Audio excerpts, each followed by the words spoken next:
మనందరము మనకి ఏ నామంలో తెలుసో దాన్ని బట్టి దేవుని స్తుతించి ఆరాధిద్దాము, ఆయన గణపరుద్దామండి. Let's all just quickly pray and start the worship. మహోన్నతుడా, మహాగండ, సర్వశక్తిమంతుడా దేవా, నీకు వందనాలు చెల్లిస్తున్నాం. నిన్న నేడు రేపు ఏకరీతిగా ఉన్న దేవా, నీకు వందనాలయ్యా. మారని వాడవు, నీకు వందనాలు చెల్లిస్తున్నాము. నీ నామమును బట్టి తండ్రి, నీవు మా జీవితంలో ఏం చేయాలని ఆశపడుచున్నావో మాకు తెలియజేస్తున్న దేవా, నీకు వందనాలు. ఈరోజు నేను స్తుతించి ఆరాధించుండగా మా స్తుతుల మీద నీవు ఆసెండ్ ఆఫ్ కమ్మను వేడుకొంచున్నాము. మా స్తుతులను బట్టి నీవు మహిమ పొందిన ఆయన, మా జీవితాలను బట్టి నీవు మహిమ పొందమని, రానయ్యున్న వాళ్ళు క్షేమంగా సకాలంలో ఇక చేరుకు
ప్రార్థించగా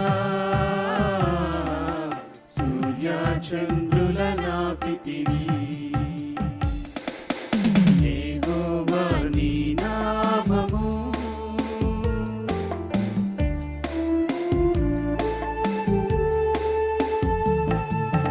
నీ ప్రజల పక్షముగా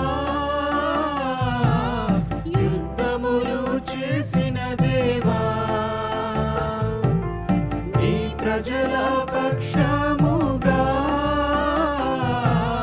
యుద్ధములు చేసిన దేవా, అగ్నిలో పడవేసిన భయమేమీ లేకుండిరి. అగ్నిలో పడవేసిన భయమేమీ లేకుండిరి.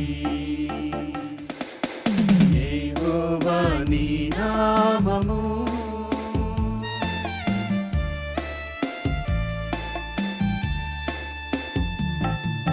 సింహాల బోనుకైనా సంతోషముగా వెళ్ళిరి. సింహాల బోనుకైనా సంతోషముగా ప్రార్థించిన వెంటనే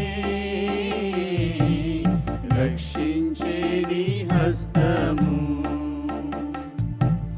ప్రార్థించిన వెంటనే రక్షించే నీ హస్తము. యెహోవా నీ నామము ఎంతో బలమైనది, ఎంతో బలమైనది, ఎంతో బలమైనది.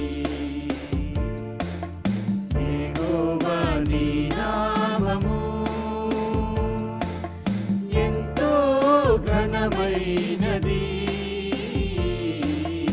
ఎంతో ఘనమైనది.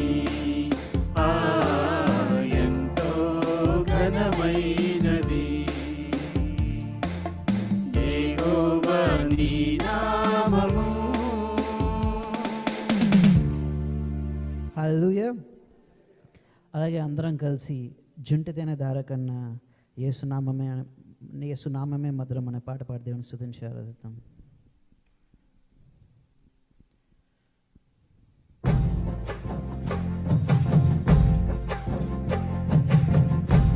అందరం చప్పట్లు కొట్టి గట్టిగా దేవుని స్తుతించి ఆరాధిద్దాం.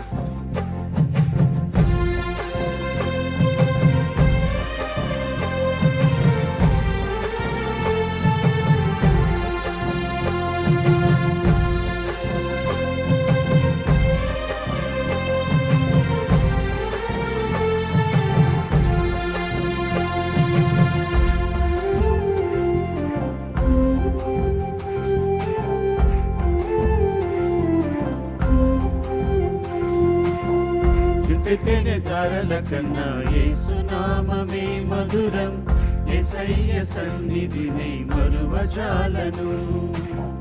చుంటితేనె ధారల కన్నా యేసునామమే మధురం, యేసయ్య సన్నిధిని మరువజాలను.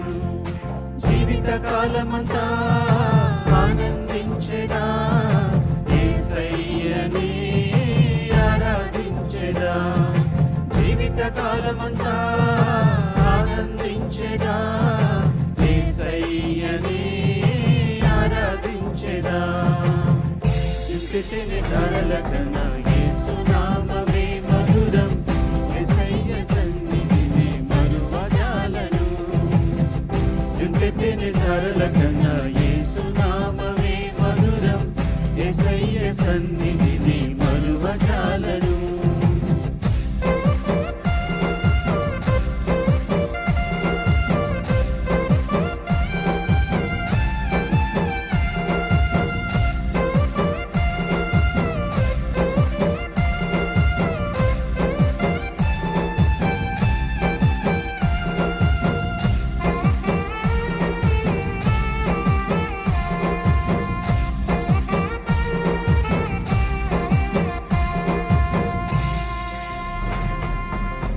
యేసయ్య నామమే బహు పూజనీయము, నాపై దృష్టి నిలిపి సంతుష్టిగా నన్ను ఉంచి. యేసయ్య నామమే బహు పూజనీయము, నాపై దృష్టి నిలిపి సంతుష్టిగా నన్ను ఉంచి. నన్నెంతగానో దీవించి జీవజలపు ఊటలతో ఉజ్జీవింపజేసెనే. నన్నెంతగానో దీవించి జీవజలపు ఊటలతో ఉజ్జీవింపజేసెనే. చుంటితేనె ధారల కన్నా యేసునామమే మధురం, యేసయ్య సన్నిధిని మరువజాలను.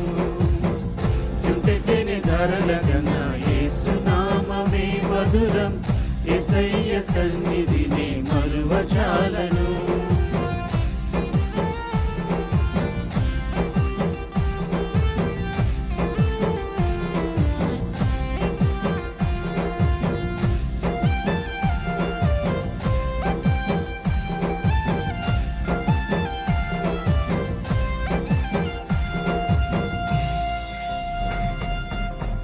యేసయ్య నామమే బలమైన దుర్గము, నా తోడై నిలిచి క్షేమముగా నన్ను దాచి. యేసయ్య నామమే బలమైన దుర్గము, నా తోడై నిలిచి క్షేమముగా నన్ను దాచి. నన్నెంతగానో కరుణించి పవిత్ర లేఖనాలతో ఉత్తేజింపజేసెనే. నన్నెంతగానో కరుణించి పవిత్ర లేఖనాలతో ఉత్తేజింపజేసెనే. చుంటితేనె ధారల కన్నా యేసునామమే మధురం, యేసయ్య సన్నిధిని మరువజాలను. చుంటితేనె ధారల కన్నా యేసునామమే మధురం, యేసయ్య సన్నిధిని మరువజాలను.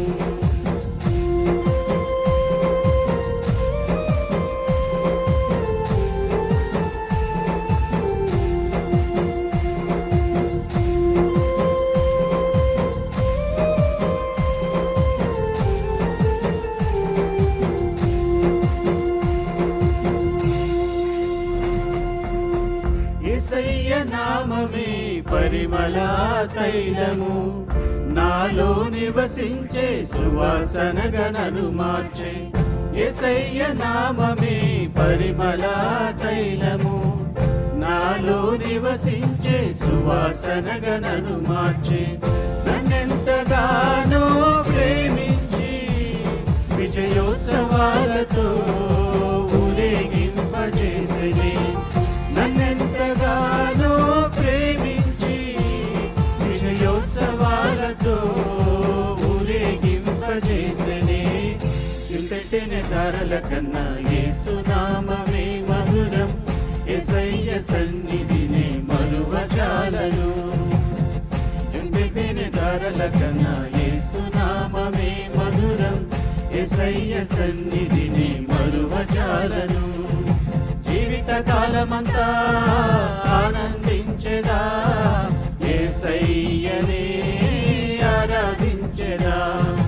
జీవిత కాలమంతా ఆనందించెదా, యేసయ్యనే ఆరాధించెదా.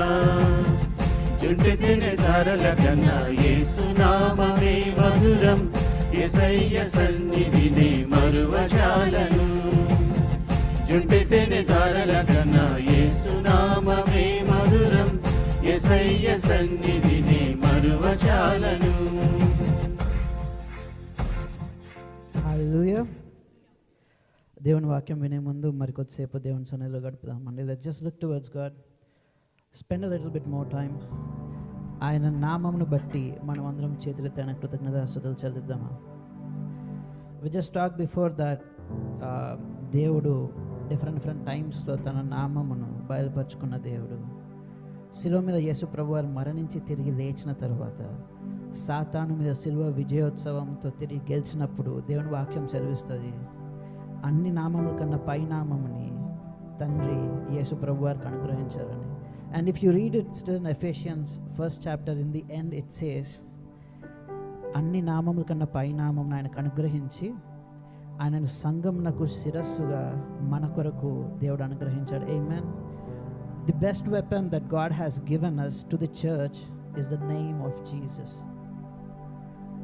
Jesus was given to the world for salvation, but after salvation the name of Jesus is given to the church.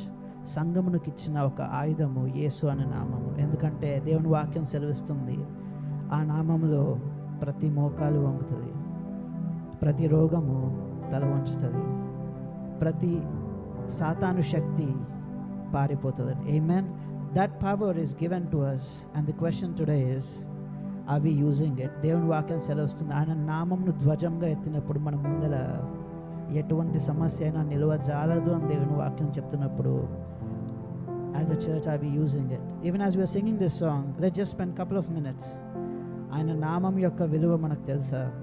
దాన్ని మన జీవితంలో మనం అప్లై చేస్తున్నామేమో ఒకసారి ఆలోచించుకుందాం. Let's just think about it as we sing this song. ఏ నామములో?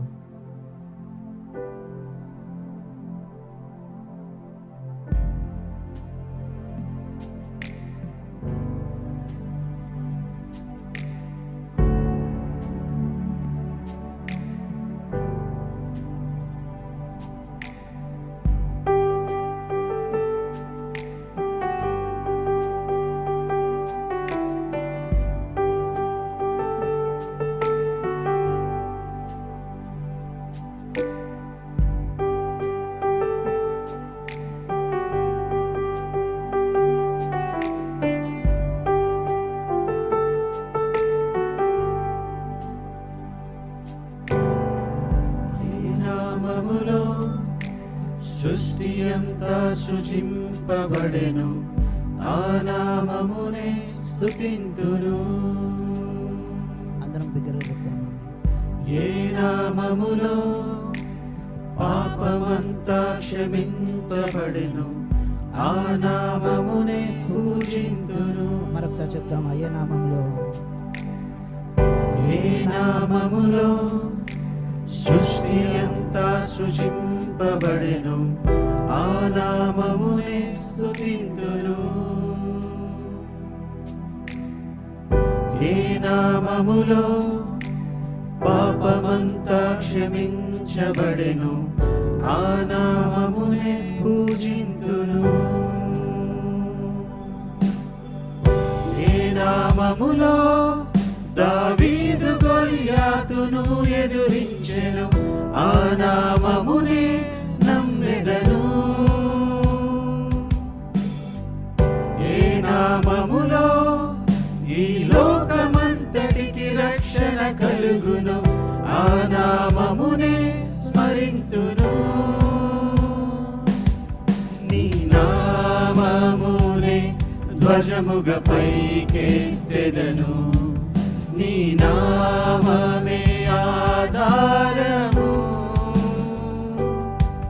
నీ నామమునే ధ్వజముగా పైకెత్తెదను నీ నామమే నా జయము మరొకసారి నీ నామమునే నీ నామమునే ధ్వజముగా పైకెత్తెదను నీ నామమే ఆధారము నీ నామమునే ధ్వజముగా పైకెత్తెదను నీ నామమే నా జయము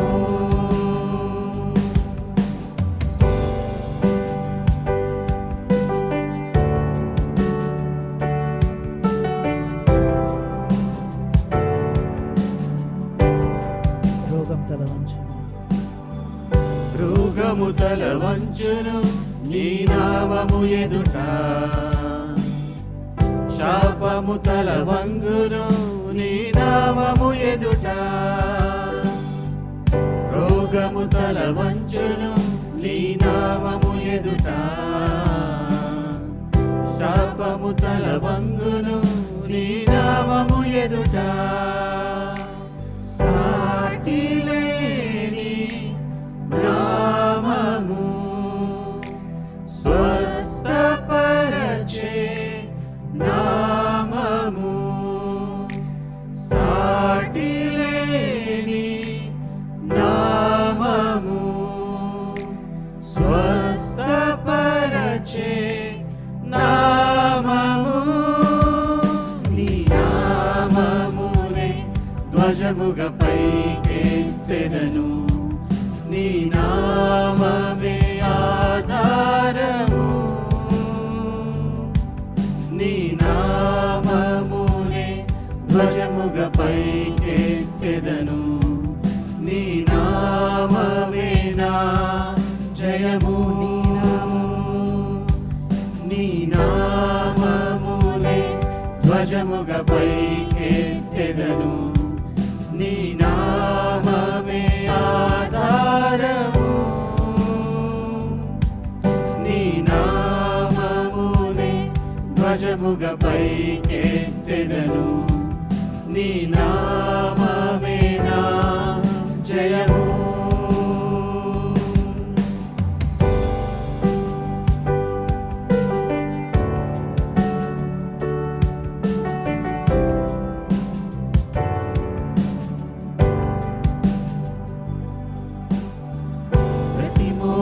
లొంగును నీ నామము ఎదుట ప్రతి నాలుక పలుకును ప్రభు యేసుకే ఘనత ప్రతి మోకాలొంగును నీ నామము ఎదుట ప్రతి నాలుక పలుకును ప్రభు యేసుకే ఘనత శ్రేష్టమైన నామము శక్తి కలిగిన నామము శ్రేష్టమైన నామము శక్తి కలిగిన నామము నీ నామమునే ధ్వజముగా పైకెత్తెదను నీ నామమే ఆధారము నీ నామమునే ధ్వజముగా పైకెత్తెదను నీ నామమే నా జయము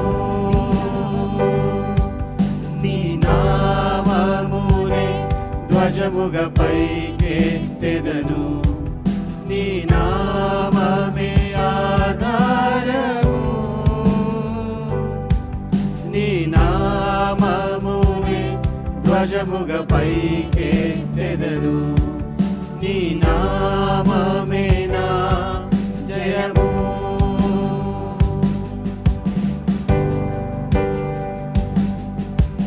హెచ్చింపబడునుగాక నీ నామము యేసయ్యా కీర్తింపబడునుగాక నీ నామము యేసయ్యా కొనియాడబడునుగాక నీ నామము యేసయ్యా అన్ని నామములకు పైనామముగా అన్ని నామములకు పైనామముగా హెచ్చింపబడునుగాక నీ నామము యేసయ్యా కీర్తింపబడునుగాక నీ నామము యేసయ్యా కొనియాడబడునుగాక నీ నామము యేసయ్యా అన్ని నామములకు పైనామముగా అన్ని నామములకు పైనామముగా అన్ని నామములకు పైనామముగా నీ నామమునే ధ్వజముగా పైకెత్తెదను నీ నామమే ఆధారము నీ నామమునే ధ్వజముగా పైకెత్తెదను నీ నామమే నా జయము చివరిసారి అందరం కలిసి నీ నామమునే ధ్వజముగా పైకెత్తెదను నీ నామమే ఆధారము నీ నామమునే ధ్వజముగా పైకెత్తెదను నీ నామమే నా జయము తండ్రి దేవానికి వందనాలు చెల్లిస్తున్నాం నాయన. సంఘంగా మాకు ఇచ్చిన యేసయ్య నామం బట్టి నీకు వందనాలు చెల్లిస్తున్నాం. మేము ఎదుర్కొన్న ప్రతి ఒక్క శ్రమలో తండ్రి, ప్రతి ఒక్క పరీక్షలో ఇదిగో దేవా నీ నామంను ఎత్తి విజయోత్సాహంతో నీ నామం ధ్వజంగా ఎత్తి నిల్చున్నామయ్యా. నీ రక్షణ మాకు చూపించి మా జీవితం బట్టి నీవే మహిమగంతో ప్రభావాలు పొందమని యేసు నామంలో వేడుకొని ప్రార్థిస్తున్నాం తండ్రి. ఆమేన్. I request everyone to please be seated. Once again, good morning, church. God is good, and all the time. Amen. If you see any empty seats before you, please feel free to come forward and occupy them. Let's get in our next segment.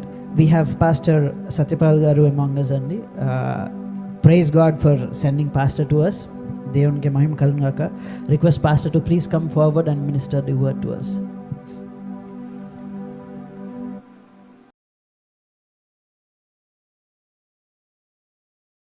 దేవుని పరిశుద్ధ నామానికి మహిమ కలుగును గాక.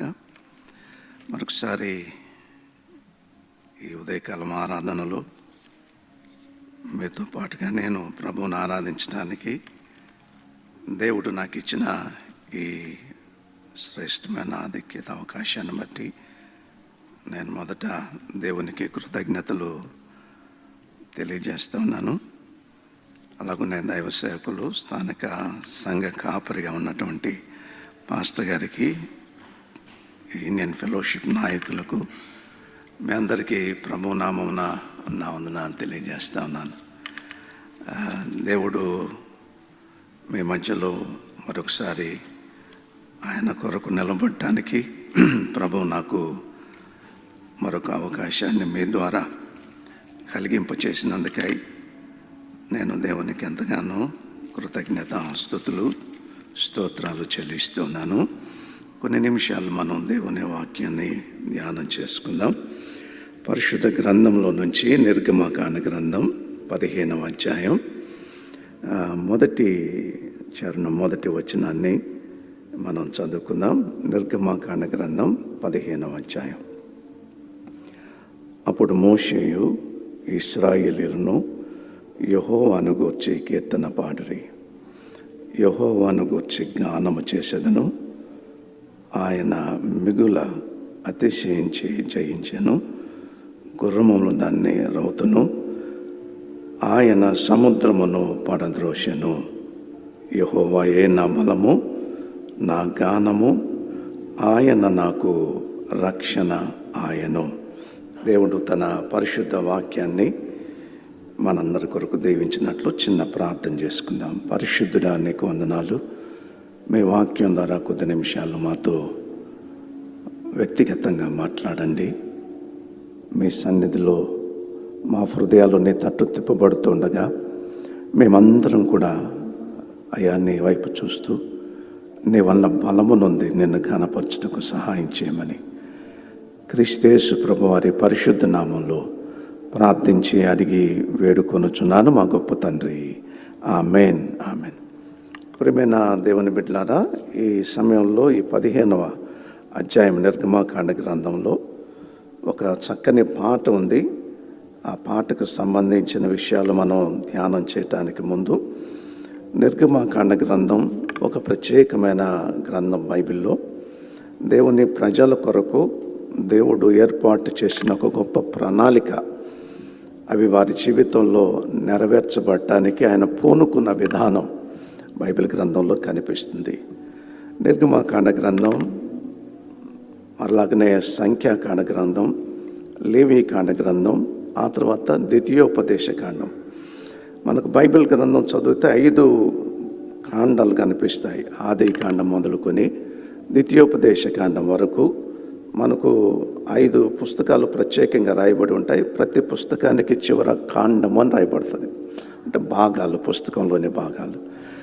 విశేషం ఏంటంటే నిర్గమాకాండం నుంచి నిర్గమాకాండం, సంఖ్యాకాండం, లేవీకాండం, ఈ 3 గ్రంథాలు ఇశ్రాయేలు ప్రజలు సుదీర్ఘంగా ప్రయాణం చేసినటువంటి అరణ్య ప్రయాణానికి సంబంధించిన వివరాలను అందజేసే పుస్తకాలు ఇవన్నీ కూడా.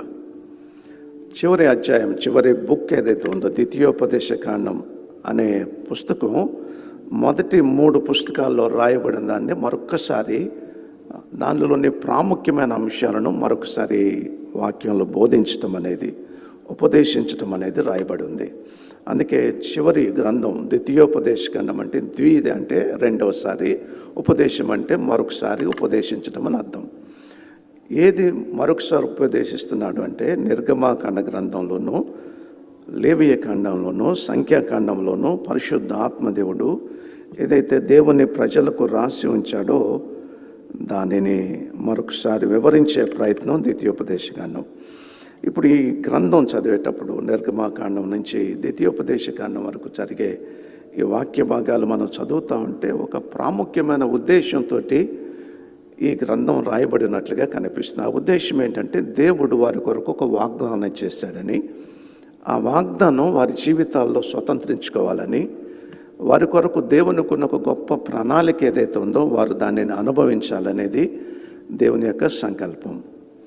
దేవునికైతే ఉద్దేశం ఉంది, ఆ ఉద్దేశాన్ని నెరవేర్చడానికి దేవుని ప్రజలు మొదట తమన్న స్థితిలో దేవునికి ప్రార్థించటం ప్రారంభించినట్లుగా నిర్గమాకాండ గ్రంథం 3వ అధ్యాయంలో మనకు కనిపిస్తుంది. మొదటి 2 అధ్యాయాలు కూడా చదివితే కొంచెం వివరణ మనకు అర్థమవుతుంది. కాబట్టి వారి ప్రార్థనలు, దేవుని యొక్క సంకల్పం, దేవుడు తన ప్రజల కొరకు ఏదైతే అబ్రహాముకు వాగ్దానం చేశాడో ఆ పాలు తేనెలు ప్రవహించు దేశమును స్వతంత్రించుకునేటట్లుగా దేవుడు చేసినటువంటి ఒక గొప్ప నిర్గమమును గురించి రాయబడింది. లేకపోతే ఒక గొప్ప దేశంలోనికి ప్రవేశించేటువంటి అనుభవాల గురించి వివరించబడి ఉన్నది వాక్య భాగంలో. అందుచేత ఈ అధ్యాయాలన్నీ కూడా మనం చదువుతున్నప్పుడు అరణ్యములో వారు ప్రయాణం చేసినటువంటి 40 సంవత్సరాల సుదీర్ఘ ప్రయాణ జీవితం మనకు కనిపిస్తుంది. ఆ సుదీర్ఘ ప్రయాణం అనంతరం వారు యోర్దాను నదీ తీరం దగ్గరకు వస్తారు. అక్కడితోటి ఈ వాక్య భాగాలు, ఈ మొదటి 5 గ్రంథాలు ముగించబడతాయి. యెహోషువ గ్రంథంలోనికి వచ్చేసరికి వారు యోర్దాను నదిని దాటి కానాను దేశంలోనికి ప్రవేశిస్తారు. కాబట్టి ఎగ్జిట్ అండ్ ఎంట్రన్స్ ఈ రెండు కనిపిస్తాయి. అంటే ఐగుప్తు దేశంలో నుంచి బయటికి రావటం, కానాను ద్వారము దగ్గర నిలబడటం. ఈ పుస్తకాల యొక్క సంపుటి మనకు అర్థం చేస్తుంది. దేవుని బిడ్డలారా, ఈ అధ్యాయాలన్నీ చదువుతున్న సమయంలో 15వ అధ్యాయానికి వచ్చేసరికి ఇశ్రాయేలు ప్రజలకు దేవుడు ఏర్పాటు చేసినటువంటి నాయకుడు మోషే, ఆయనకు యాజక సహకారిగా ఉన్నటువంటి అహరోను, అలాగనే ప్రవక్తిగా పిలువబడుతున్న మిరియాము, ఈ ముగ్గురి గురించి 15వ అధ్యాయంలో ప్రస్తావించబడింది. ఇప్పుడు 15వ అధ్యాయంలో మనం చూసేది ఒక పాట, ఒక కీర్తన, స్తుతి గానం, ఆరాధన పాట. ఇది దేవుణ్ణి ఆరాధించి స్తుతించేటువంటి, కృతజ్ఞత చెల్లించేది ఒక అద్భుతమైన కీర్తన. మనందరికీ తెలిసింది ఏంటంటే కీర్తనల గ్రంథంలోనే కీర్తనలు ఉంటాయని. కానీ నిర్గమాకాండ గ్రంథంలో కూడా దేవుని ప్రజలు స్వరమెత్తి దేవుణ్ణి ఆరాధించినటువంటి ఒక గొప్ప ఆరాధనా గీతం, ఒక గొప్ప స్తుతి కీర్తన. మీరు ఇంతకుముందు పాడిన పాటలన్నీ కూడా వింటున్నప్పుడు మన హృదయాలు కూడా అలాంటి పరిస్థితుల్లోనే దేవుణ్ణి ఆరాధిస్తున్నాయన్న అనుభవాన్ని మనం కలిగి ఉంటున్నాం. ఈ 15వ అధ్యాయంలో మొదట క్వైర్ లీడర్గా, ప్రవక్తిగా ఉన్న మిరియాము పాట ఎత్తింది. ఆ తర్వాత ఆ ఇశ్రాయేలు సమాజం అంతా కూడా పాడటం ప్రారంభించారు. వారు పాట పాడుతున్నప్పుడు స్వరం ఎత్తి దేవుని బిగ్గరగా స్తుతిస్తూ ఆరాధించటం మొదలుపెట్టారు. ఏమిటి ఆరాధన? ఎందుకీ స్తుతి కీర్తన? ఎందుకీ బలము, నా దేవుడు, నా గానము, నా ఆరాధన? దేవుణ్ణి ఘనపరచడానికి గల కారణం ఏంటి? దేవుణ్ణి స్తుతించేటువంటి పరిస్థితి ఎందుకు కలిగింది? ఎందుకు ఈ పాట బైబిల్ గ్రంథంలోనికి రాయటానికి పరిశుద్ధాత్మ దేవుడు పురుకొల్పాడు అనేది మనం ఆలోచన చేస్తే క్రైస్తవ ఆరాధనకు ఖచ్చితంగా అది అన్వయించబడుతుంది. క్రైస్తవ ఆరాధన ప్రపంచంలో ఉన్న భిన్న మత విశ్వాసాల ఆరాధన కంటే చాలా ప్రత్యేకమైంది. క్రైస్తవ ఆరాధన లోకములో లౌకిక సంబంధమైన మనుషుల ఆరాధనను వ్యక్తీకరించే దానికంటే మరింత విస్తరమైన ఆలోచనతోటి, అనుభవంతో దేవుణ్ణి ఆరాధించటం అనేది మనం చూస్తాం. సాధారణంగా ఎక్కడైనా ఎవరైనా పాట పాడితే పాటకు జ్ఞానం ఉండాలి, సాహిత్యం ఉండాలి, ఆలోచన ఉండాలి. ఆ ఆలోచనలతోటి పదాలు కూర్చుకొని ఆరాధించటం, పాట పాడటం అనేది కనిపిస్తుంది. క్రైస్తవ విశ్వాసంలో ఆరాధనలో ప్రత్యేకత ఏంటంటే ఆరాధనకు సాహిత్యం కంటే ముందుగా సంఘటన ముఖ్యమవుతుంది. సంఘటన సాహిత్య రూపకంలోనికి వస్తుంది. సాహిత్య రూపంలోనికి వచ్చిన ఆ సాహిత్యము దేవునికి స్తుతిగానంగా మారుతుంది. ఇది మొదటిది. అంటే ఒక సంఘటన ఒక వ్యక్తి పాట రాసేటట్టుగా చేస్తుంది, ఆ పాట దేవుణ్ణి ఆరాధించేటట్టుగా చేస్తుంది. మొదటిది. రెండవది, సాధారణంగా ఎవరైనా ఒక పాట రాసేటప్పుడు అందుకు సంబంధించిన ఆలోచనలో నుంచి పాటలు పుట్టుకొస్తాయి, ఆరాధన పుట్టుకొస్తుంది, స్తుతి పుట్టుకొస్తుంది. నేను కరీంనగర్ జిల్లాలో కొంతకాలం పరిచర్య చేశాను.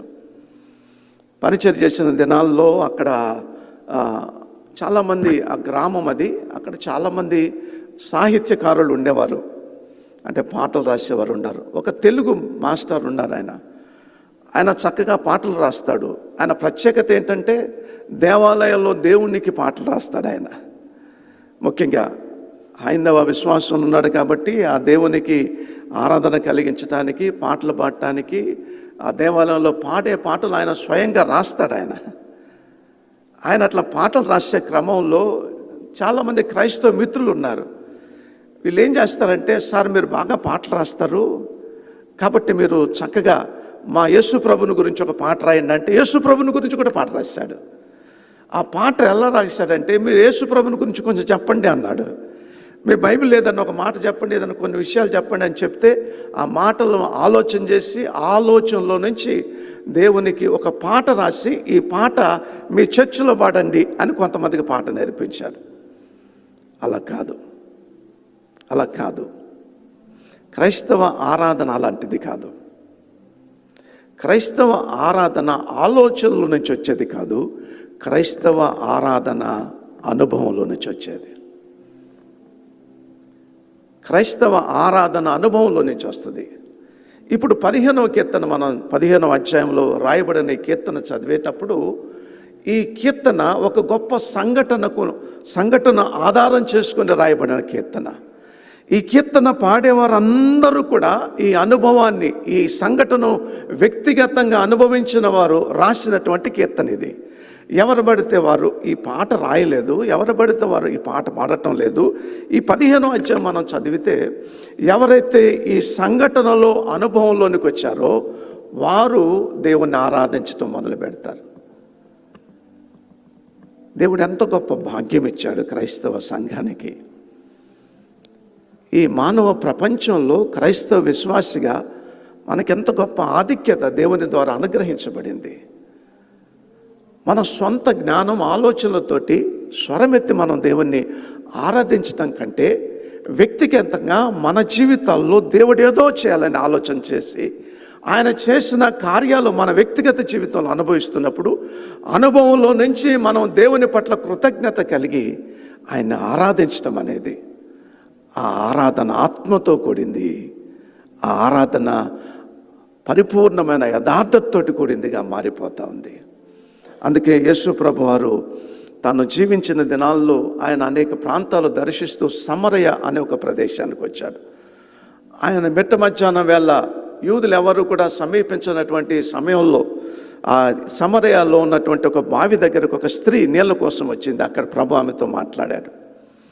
మాట్లాడిన తర్వాత ఆ సమయంలో ఆమె మాట్లాడుతూ అడిగిన ప్రశ్నల్లో ఒక ప్రాముఖ్యమైన గంభీరమైన ప్రశ్న, దేవుణ్ణి ఆరాధిస్తారు కదా, ఆరాధించే స్థలం దాని గురించి మాట్లాడుతుంది. కానీ ప్రభు ఏమన్నాడంటే ఆయన్ని ఆరాధించేవారు ఆత్మతోనూ సత్యముతోనూ ఆరాధిస్తారు. ఈ ఉదయకాల సమయంలో మనం దేవుణ్ణి ఆరాధించేటప్పుడు మన అనుభవాలు చాలా గొప్పవి. దేవునితో మనకున్న సంబంధం చాలా గొప్పది.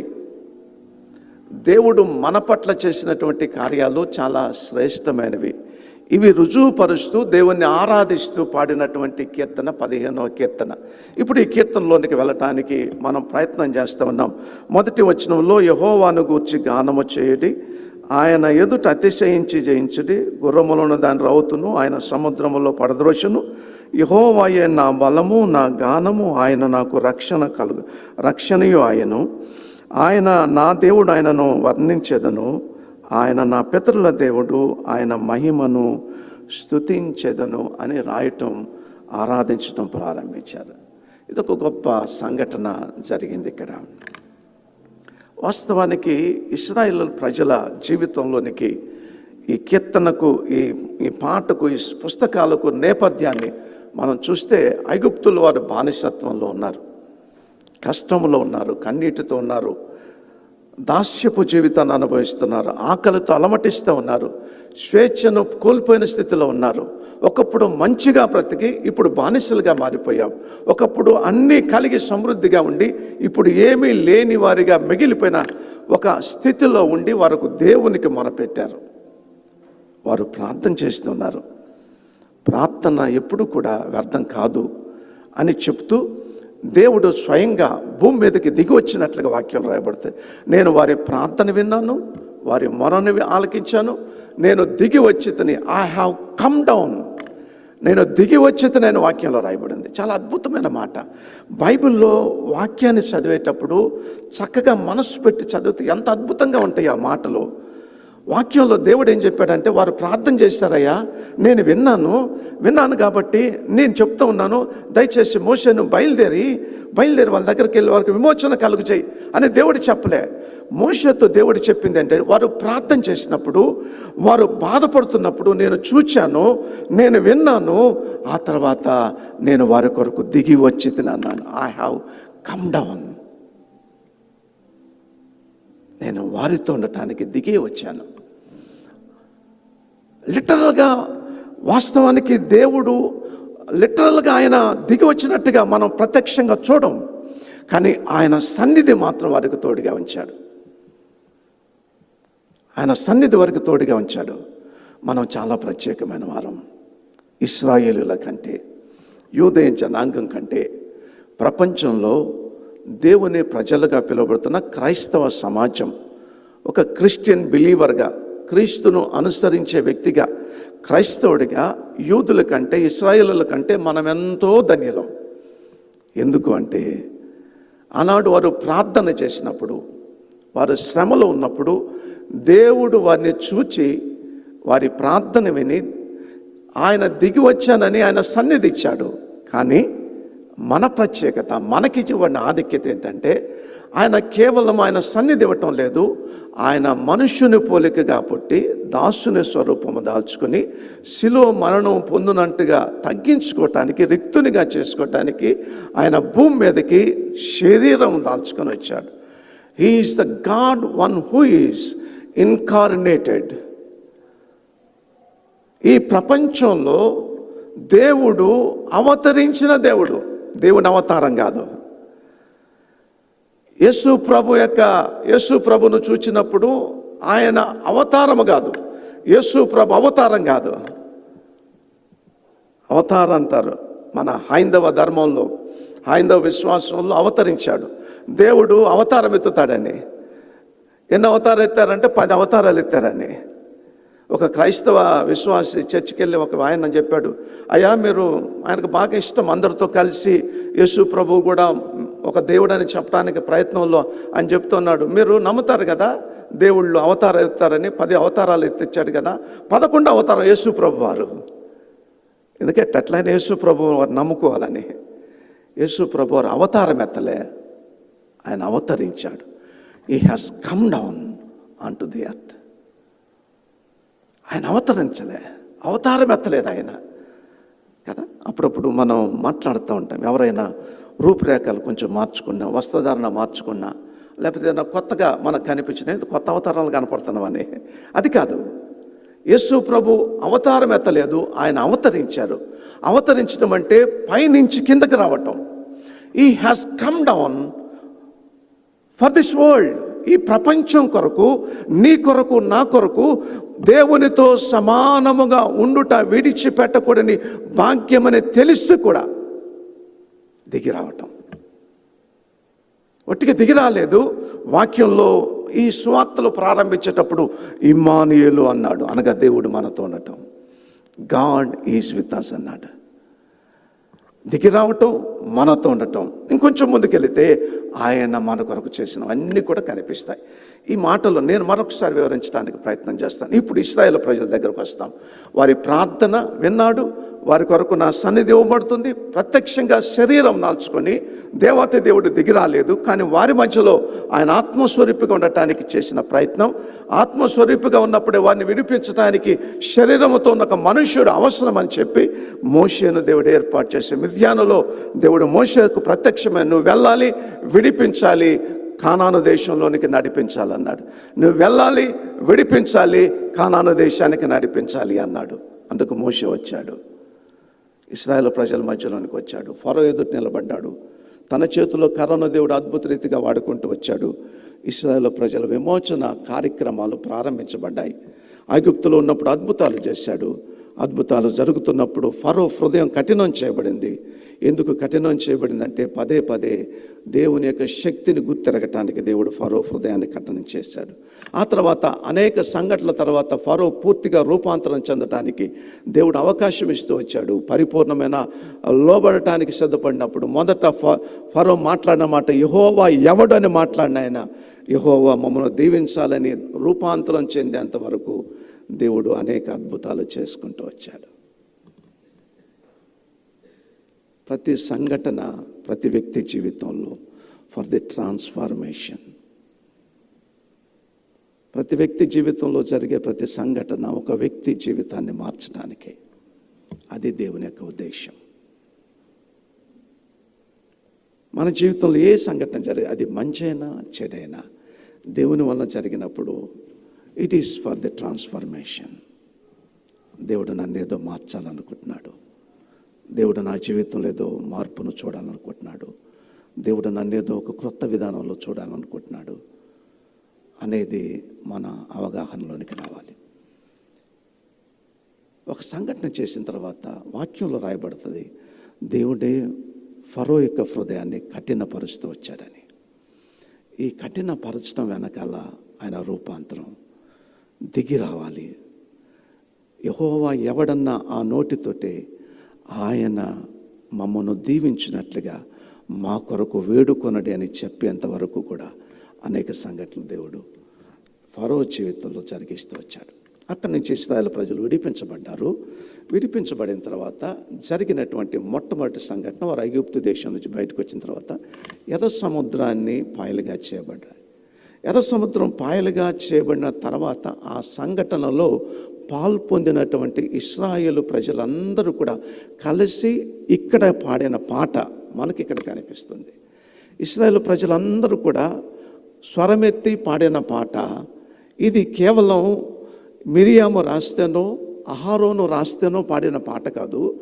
ఈ ప్రజలందరూ కూడా వ్యక్తిగతంగా దేవుడు చేసిన ఒక గొప్ప సంఘటనను ప్రత్యక్షంగా చూడటం, అనుభవించటం, ఆ తర్వాత వారు దేవుని యొక్క శక్తిని ఆలోచన చేసి ఆరాధించటం మొదలుపెట్టారు.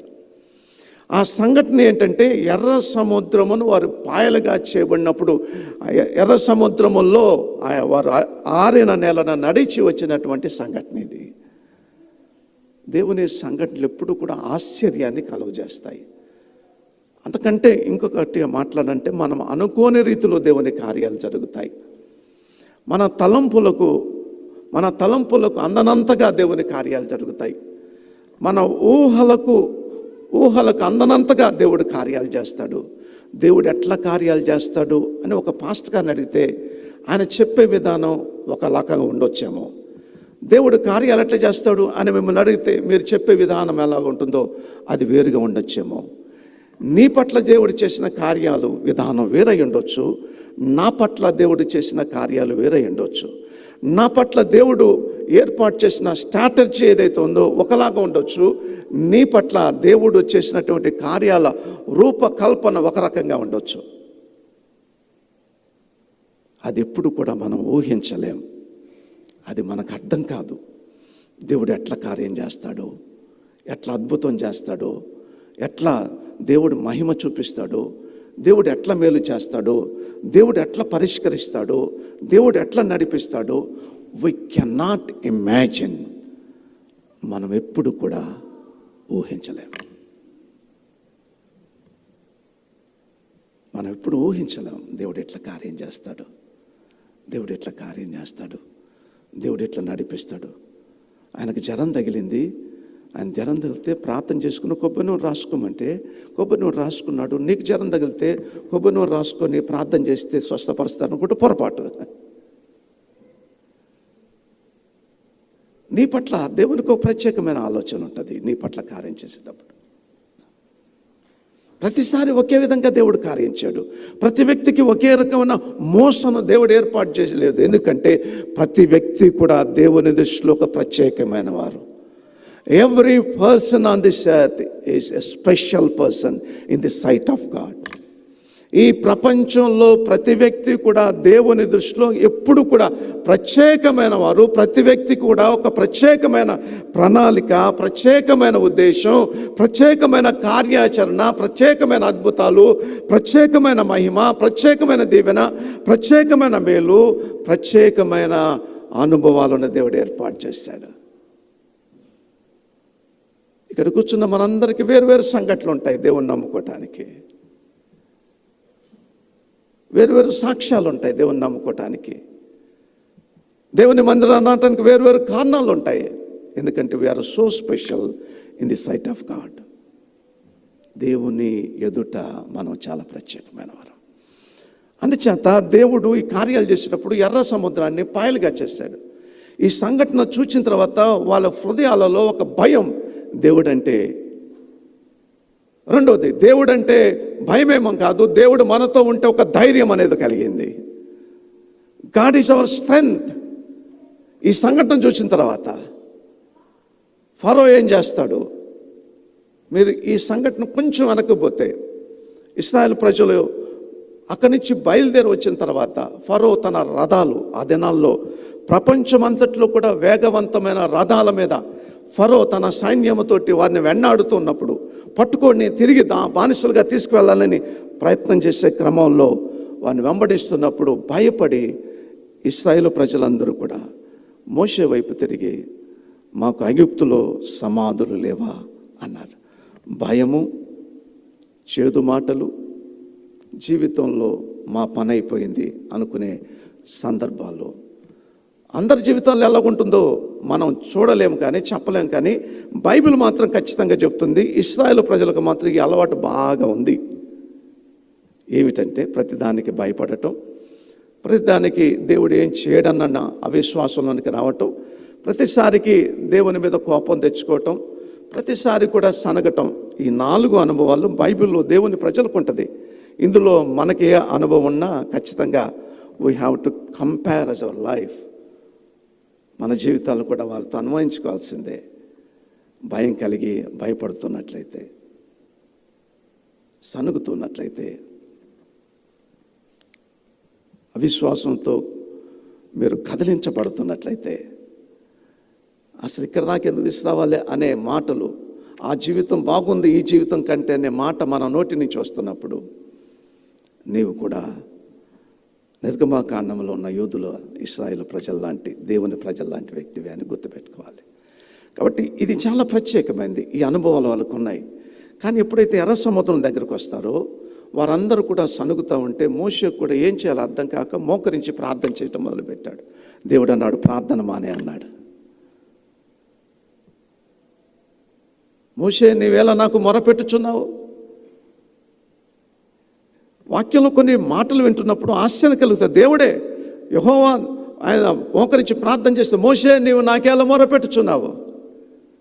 నీవు లేచి నీ చేతిలో ఉన్న కర్రను సముద్రం వైపు చూపించు అన్నాడు. నీవు చేసిన ప్రార్థన శక్తివంతమైన ప్రార్థన, అద్భుతాలు చేయటానికి అది సరిపోద్ది. యువర్ ప్రేయర్ ఈజ్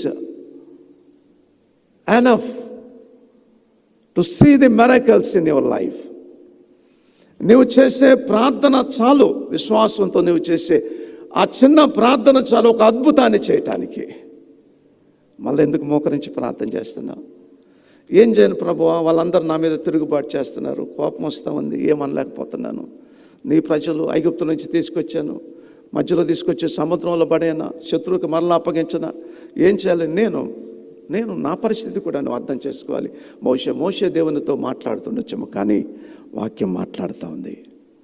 నీవు నాకు మొరపెట్టినలా నీ చేతిలో ఉన్న కర్రను చాపి ఎర్ర సముద్రం వైపు చూపమనగా, మోషే తన చేతితోటి కర్రను చాపగా సముద్రము 2 పాయలుగా చేయబడింది. నెవర్ బిఫోర్, ఎప్పుడు ఇటువంటి కార్యం జరగలేదు. ఇశ్రాయేలీల ప్రజల ఎదుట ఎప్పుడు ఇటువంటి కార్యము జరగలేదు. ఎప్పుడు దేవుని ప్రజలు ఇలాంటి సంఘటన చూడలేదు. అది దేవుడు చేసేది.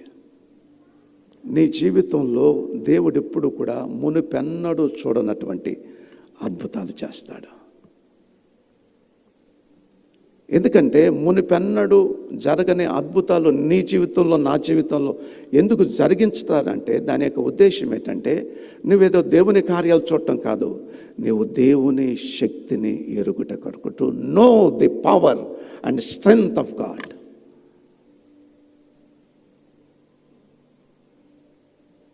కార్యాల గురించి చూసుకోవటం కాదు, దేవుడు నాకు కార్యాలు చేశాడు, దేవుడు అద్భుతం చేశాడు, ఎట్లా దేవుడు విడిపించాడు అని చెప్పడం కోసం కాదు. అలాంటి కార్యాలు ఎన్నో చేస్తాడు. ఇంకా ఇది ప్రథమం, ఇట్ ఈస్ ఎ బిగినింగ్. ఇది ప్రథమం. ఈ సంఘటన ఎందుకు చేశాడు అంటే, నీవు దేవుని శక్తిని ఎరుగుట కొరకు, to know the power and strength of God. Ever before, ఎప్పుడు కూడా జరగలేదు. సముద్రం ఉప్పొంగుతుండటం, కెరటాలు లేవటం, సముద్ర తీరానికి అలలు కొట్టుకొని రావటం, ప్రజలు పడల్లో ప్రయాణం చేయటం చూసాం. కానీ సముద్రము 2 పాయలుగా చేయబడటం మొదటిసారి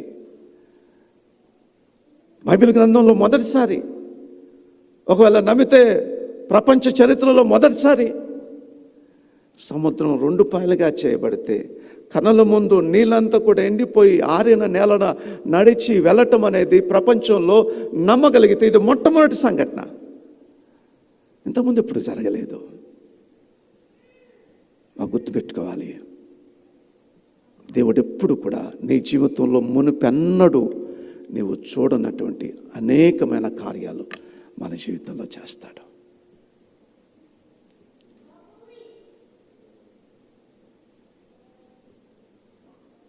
నేను బైబిల్ కాలేజ్ చదివేటప్పుడు మా క్లాస్మేట్ ఒక ఆయన సేసై చర్చ్, ఇప్పుడు ఆయన పాస్టర్, కడప జిల్లాలో పాస్టర్ కూడా కాదు, పెద్ద పోస్టులో ఉన్నాడు ఆయన. మేమిద్దరం రూమ్మేట్స్. నన్ను చూసి బక్కోడ ఇప్పుడు కొంచెం లావయ్యాను, అప్పుడు బక్కగా ఉన్నాడు. బక్కోడ ఏదో ఒక రోజుకు నువ్వు అమెరికా పోతావరా అనేవాడు నన్ను. నాకు అర్థం కాలే. ఇప్పటికీ నాకు ఇంగ్లీష్ అంతగా రాదు. ఎవరైనా ఎప్పుడైనా నన్ను అడిగితే అమెరికాకి ఎందుకు వెళ్ళట్లేదు, చాలామంది పాస్టర్లు వెళ్తారు కానీ నువ్వు ఎందుకు వెళ్ళట్లేదు అంటే నేను చెప్పే సమాధానం ఏంటంటే నాకు ఇంగ్లీషే రాదయ్యా, నేను అట్లా అమెరికాకి వెళ్తాను. నేను అమెరికాలో కాలు పెట్టింది నా జీవితంలో మొదటిసారి, ఎవర్ బిఫోర్. మీరందరూ సామర్థ్యం కలిగి మంచి చదువులు చదువుకొని ఉన్నతంగా మీ జీవితంలో ఉన్నత శిఖరాల్లో ఉన్నారు కాబట్టి మీరు ఇక్కడ ఉండొచ్చేమో. But I'm not. నేను కాదు.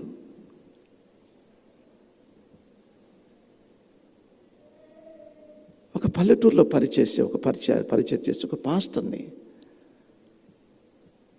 నాలాంటి వాడు అమెరికాకు వస్తాడు అనేది మొదట నేను నమ్మను. నా జీవితంలో ఇది మొట్టమొదటి సంఘటన, అమెరికా దేశాన్ని చూడటం అనేది. అబ్బా, దేవుడు ఆశీర్వదించిన దేశం, దేవుని ప్రజలు, ఇలాంటి దేవుని బిడ్డలు ఉన్నటువంటి ప్రదేశంలో నేను కూడా ఉండటం ఎంత గొప్ప దేవేనా. వాక్యం ఏం చెప్తుందంటే మన జీవితాల్లో దేవుడు చేసే కార్యాలు ఏదైతే ఉంటాయో అవి మనము మునిపెన్నడూ చూడని విధానంలో దేవుడు మనకు చూపిస్తాడు. ఇశ్రాయేలు ప్రజలకు ఈ సంఘటన ఒక గొప్ప ఆశ్చర్యాన్ని, దేవుని పట్ల భయభక్తులను నేర్పించింది. ఆ తర్వాత దేవుని శక్తి మీద నమ్మకాన్ని ఉంచడానికి ప్రయత్నం చేసింది. ఎంత గొప్ప దేవుడో, ఎంత అద్భుతం చేసిందో, ఎన్ని కార్యాలు జరిగించాడు అని చెప్పి ఆ సంఘటన రుజువుపరిచింది. ఆ తర్వాత ఇశ్రాయేలు ప్రజలందరూ కూడా బయటికి వచ్చిన తర్వాత, వారు సముద్ర తీరం తర్వాత, ఆ సముద్రాన్ని దాటిన తర్వాత వారందరూ కూడా వారు గుడారాలు వేసుకున్నప్పుడు మిర్యాము పాటెత్తడం మొదలుపెట్టింది. ఆమెతో పాటుగా అహరోను, మోషే, అలాగనే వారితో పాటు ఉన్నటువంటి నాయక బృందము, తర్వాత అక్కడ ఉన్న ప్రజలందరూ కూడా స్వరమెత్తి దేవుణ్ణి ఆరాధించడం మొదలుపెట్టాడు. కారణం ఏంటంటే వారు దేవుని కార్యాల సంఘటనలో they are part and parcel of that incident. ఆ సంఘటనకు సంబంధించిన భాగస్వాములు అన్నాడు. అది ఆరాధనకు కారణం, అది స్తుతికి కారణం, అది దేవుణ్ణి మహిమపరచడానికి కారణం, అది దేవుని శక్తిని బట్టి ఆయన్ని ఆరాధించడానికి కారణం. వాక్యంలో రెండో వచనం, మూడో వచనం మీరు ఇంటికి వెళ్ళిన తర్వాత, ఇది మన తెలుగు పాటల్లో ఒక పాట, యెహోవాను గానము చేసేదము ఏకముగా అనే పాట. చాలా కాలం క్రితం నా చిన్నప్పుడు ఈ పాట చాలా బహుళ ప్రాచుర్యం కలిగిన పాట ఇది. ఈ పాట పాడేవారు ఇప్పుడు ఎవరు పాడట్లేదు అనుకోండి. ఈ కీర్తనే, యెహోవాను గానము చేసేదము ఏకముగా అనే పాట, ఈ కీర్తన ఆధారంగా రాయబడిన కీర్తన అది. ఈ కీర్తనలో దేవుని యొక్క బలాన్ని ప్రత్యక్షంగా చూచారు. దేవుని యొక్క శక్తి ద్వారా జరిగినటువంటి సముద్రం 2 పాయలుగా చేయటం కనులారా చూచారు. వారు కనులారా చూడటం, లేకపోతే దేవుని శక్తిని చూడటం కాదు. ప్రత్యేకత ఏంటంటే వారు దేవుడు చేసిన ఈ కార్యాన్ని చూచి ఆ సముద్రములో నుంచి వారి పాదములు అడుగులు వేస్తూ ఈ చివరి నుంచి ఆవల వైపు నడిచి రావటం ప్రత్యక్షంగా వారు అనుభవించారు. They are not spectators. వారు ప్రత్యక్షంగా చూసిన వారు కాదు, ప్రత్యక్షంగా అనుభవించిన వారు. క్రైస్తవ సంఘంలో 2 రకాల ప్రజలు ఉంటారు. ఒకరు దేవుని మందిరానికి వచ్చినప్పుడు, ఇలాంటి స్థలానికి వచ్చి కొంతమంది తమ జీవితంలో దేవుడు చేసిన కార్యాల గురించి చెప్పినప్పుడు, లేకపోతే వారి జీవితాల్లో దేవుడు చేసిన కార్యాలను ప్రత్యక్షమైన జీవితంలో అనుభవించినప్పుడు, వారు చెప్పే సాక్ష్యాలు విన్నప్పుడు వాటిని చూచి వినేటువంటి అనుభవం కలిగిన వారు. రెండవ రకం, దేవుని మందిరానికి వచ్చినప్పుడు వారే స్వయంగా దేవుని కార్యాన్ని అనుభవించి, వారే స్వయంగా దేవుని యొక్క అద్భుతాన్ని వ్యక్తిగతంగా అనుభవించి, ఆ అనుభవాన్ని తామే దేవుని స్తుతించటానికి కారణంగా ఎంచబడినవారు. అన్ఫార్చునేట్లీ చర్చ్లో సగానికి సగం మంది చెప్తే వినేవాళ్ళే, వ్యక్తిగతంగా అనుభవించే వాళ్ళు చాలా తక్కువ మంది ఉంటారు.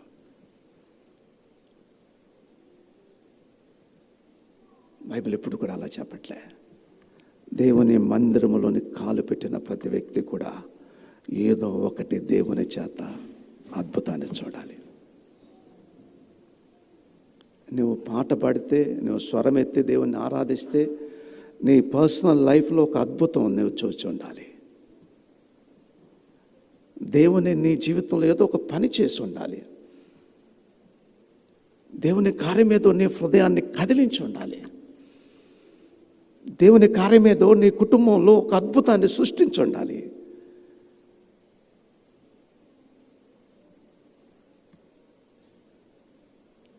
ఇశ్రాయేలు ప్రజల అరణ్యంలో, ఎడారి ప్రయాణంలో, అరణ్య ప్రయాణంలో వారు చూసిన అనుభవం, సముద్రం 2 పాయలుగా చేయబడి, పాయలుగా చేయబడిన ఆ సముద్రంలో నుంచి నడిచి వచ్చిన తర్వాత వారు ఉండలేకపోయారు, స్తుతించకుండా ఉండలేకపోయారు, ఆరాధించకుండా ఉండలేకపోయారు. గాడ్ ఈజ్ మై స్ట్రెంగ్త్ అని దేవునికి గానము చేయకుండా ఉండలేకపోయారు. దేవుని శక్తిని గురించి మాట్లాడకుండా ఉండలేకపోయారు. దేవుని అద్భుతాన్ని గురించి వారు స్వరమెత్తి ఎలుగెత్తి అందరు ఎదుట ఒక్కసారిగా బిగ్గరగా కేకలు వేయకుండా ఉండలేకపోయారు. They can not stop.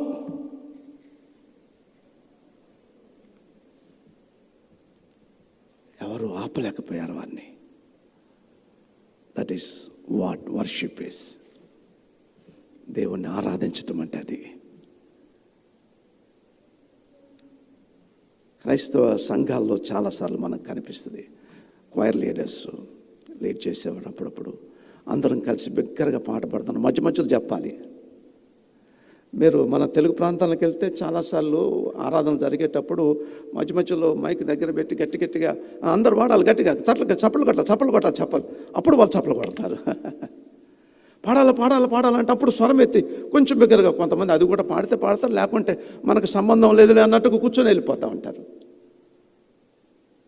ఇశ్రాయేలు సర్వ సమాజం అంతా కూడా మిరియాము స్వరమెత్తి పాట ఎత్తగానే వారందరి జీవిత అనుభవం కనుక, అనుభవాన్ని ప్రత్యక్షంగా చూచారు కనుక, అనుభవించారు కనుక, దేవుని కార్యాలు చూసిన తర్వాత, దేవుని శక్తిని చూసిన తర్వాత వారి పెదవులు మానక దేవుణ్ణి ఆరాధించడం మొదలుపెట్టాయి.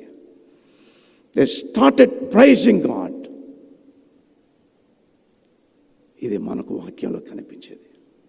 కాబట్టి ఆరాధన అనుభవంలో నుంచి వచ్చేది.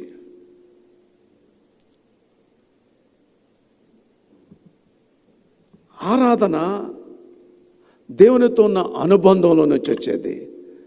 It comes from the relationship with God.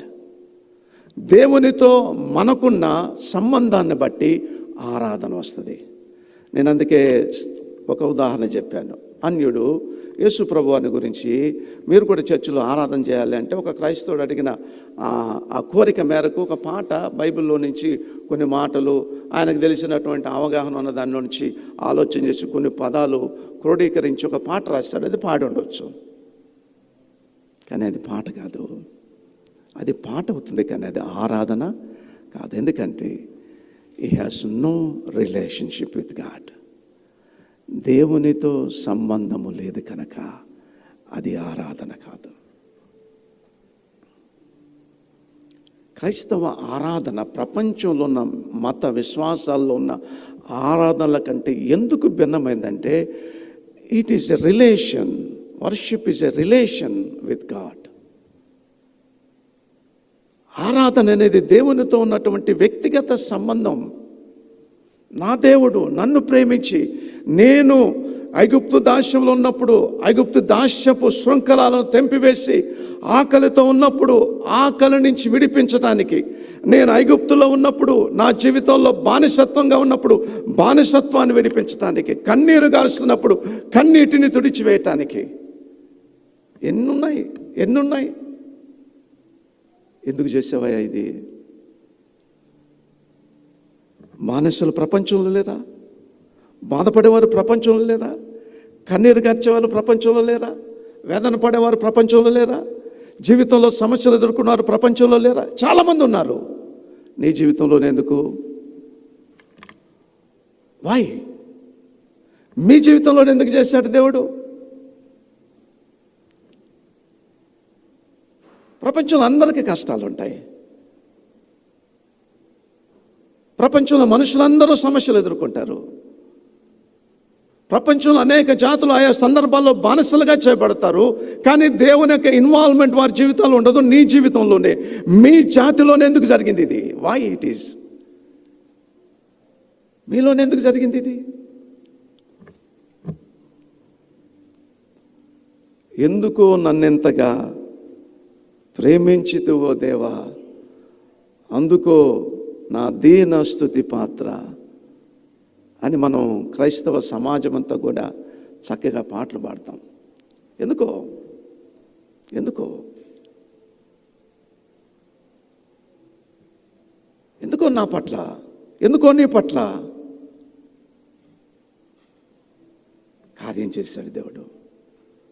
ఎందుకో నిన్ను విడిపించాడు. ఎందుకో నీ జీవితంలో అద్భుతం చేశాడు. ఎందుకో? ఏంటి ప్రభువా, ఏంటి ప్రభా, నన్ను ఎందుకు ఇట్లా చేశావు? నాకెందుకు ఇట్లా అద్భుతం చేశావు? ఫరోనేమో నీళ్ళలో పడేశావు. ఐగుప్తులందరూ కూడా సముద్రంలో కలిసిపోయేటట్టుగా చేశావు. మమ్మల్ని మాత్రం సముద్రంలో నుంచి 6 నెలల్లో సురక్షితంగా తీసుకొచ్చావు. ఎందుకు ప్రభువా? వాయ్? నాకెందుకు చేశావు? మాకెందుకు ఇట్లా చేశావు? ఈ ప్రశ్న చాలాసార్లు మనకు రాదు. వస్తే మన ఆలోచనలు మారిపోతాయి. నాకెందుకు చేశాడు దేవుడు? నా ప్రక్కన ఉన్నవారు ఆకలితో అలమటిస్తూ ఉంటే దేవుడు నాకెందుకు సమృద్ధినిచ్చాడు? నా ప్రక్కన నాకంటే బాగా చదువుకున్న వారికి ఉద్యోగాలు లేకపోతే దేవుడు నాకెందుకు ఉద్యోగం ఇచ్చాడు? నేను వదిలి వచ్చిన భారతదేశంలో నాలాంటి నిరుద్యోగులందరూ ఉద్యోగం కోసం 1000 రూపాయలు 10,000 రూపాయలు ఉద్యోగం కొరకు ప్రయాసపడుతూ ఉంటే నన్నెందుకో దేవుడు ఇక్కడ తీసుకొచ్చి లక్షల రూపాయలు ఉద్యోగం ఇచ్చాడు. ఎందుకో? వాయ్? నా పట్ల ఎందుకు చేశాడు ఈ కార్యం? నా కొరకు ఎందుకు చేశాడు ఈ కార్యం? ఇశ్రాయేలు ప్రజలు మొరపెడుతున్నప్పుడు ఇదిగో ఐగుప్తీయులు ఉన్నారు, ఇశ్రాయేలు జాతి ఉన్నది, యూదులు ఉన్నారు, అందరు ఉన్నారు. వారి పట్ల ప్రత్యేకంగా ఎందుకు చేశాడు? ఎందుకంటే ఇశ్రాయేలు నేను పేరు పెట్టి ఉన్నాను.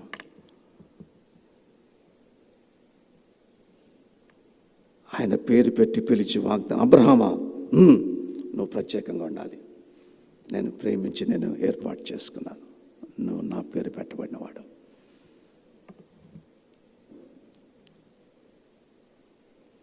ప్రపంచంలో అందరూ ఒక ఎత్తు, అబ్రహాము ఒక ఎత్తు. ప్రపంచంలో జనమంతా ఒక ఎత్తు, యూదులు ఇశ్రాయేలీలు ఒక ఎత్తు. ప్రపంచంలో ఉన్న మనుషులందరూ ఒక ఎత్తు, దేవుని నమ్ముకున్న వారందరూ ఒక ఎత్తు. ప్రపంచంలో నీ చుట్టూ ఉన్న మనుషులందరూ ఉండొచ్చు, దేవుని చేత ఏర్పాటు చేయబడి పిలువబడి ప్రభు రక్తముతో కడగబడి క్రీస్తు ప్రభు యొక్క ప్రేమను అనుభవిస్తున్న నీవు ప్రపంచంలో ఒక ఎత్తు దేవుని దృష్టిలో. చాలామంది ఉంటారు, కానీ దేవుడు నీ పట్లనే కార్యం చేస్తాడు. ఇశ్రాయేలును దేవుడు అట్లా ప్రేమించి నేను మిమ్మల్ని ఏర్పాటు చేసుకున్నాను, నీవు నా సొత్తు. యెషయా గ్రంథానికి వెళ్తే ఏమన్నాడో తెలుసా? ఇదిగో మీరు కొనబడినవారు, నీకు బదులుగా జనములను నేను వారి ప్రాణములను తీస్తానన్నాడు. నీకు బదులుగా నీ ప్రాణము నాకు దృష్టిలో ఘనమైంది అన్నాడు. నీవు నా దృష్టిలో ఘనమైన వాడు అన్నాడు. నేను నిన్ను ఏర్పాటు చేశానని చెప్పాడు.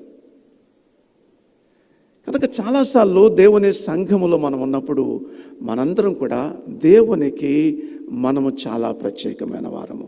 దేవుడు మనం ప్రత్యేకంగా ప్రేమించాడు. ఈ ప్రేమించడం అనేది దేవునికి మనకు ఉన్నటువంటి వ్యక్తిగత సంబంధాన్ని తెలియజేస్తుంది. ఆయన నన్ను ప్రేమించాడు. అందుకే లోకంలో చాలామంది ఉన్నారు, అందరినీ ఆయన రక్షించలేదు. బాగా ఆలోచన చేయాలి. భారతదేశంలో, ప్రపంచంలో చాలామందికి ఇప్పటికీ దాదాపుగా 180% ప్రపంచ జనాభాలో అందరికీ స్వార్థ ప్రకటించబడి ఉండొచ్చేమో, కానీ అందరూ ప్రభు నమ్ముకోలేదు. అందరూ యేసు ప్రభు యొక్క రక్తంతో కడగబడి బాప్తిసం తీసుకొని ఆయన మందిరానికి రావటం లేదు. ఈవెన్ క్రిస్టియన్ దేశాలుగా పిలువబడిన వారిలో కూడా వాక్యం విని కూడా బాల్యం నుంచి క్రైస్తవ కుటుంబ నేపథ్యం ఉండి కూడా రక్షించబడకుండా లోకంలో పాపంలో జీవిస్తూ, వ్యసనాలకు బానిస జీవిస్తూ, దేవునికి దూరస్తులుగా జీవిస్తున్న వారు అందరూ ఉన్నారు.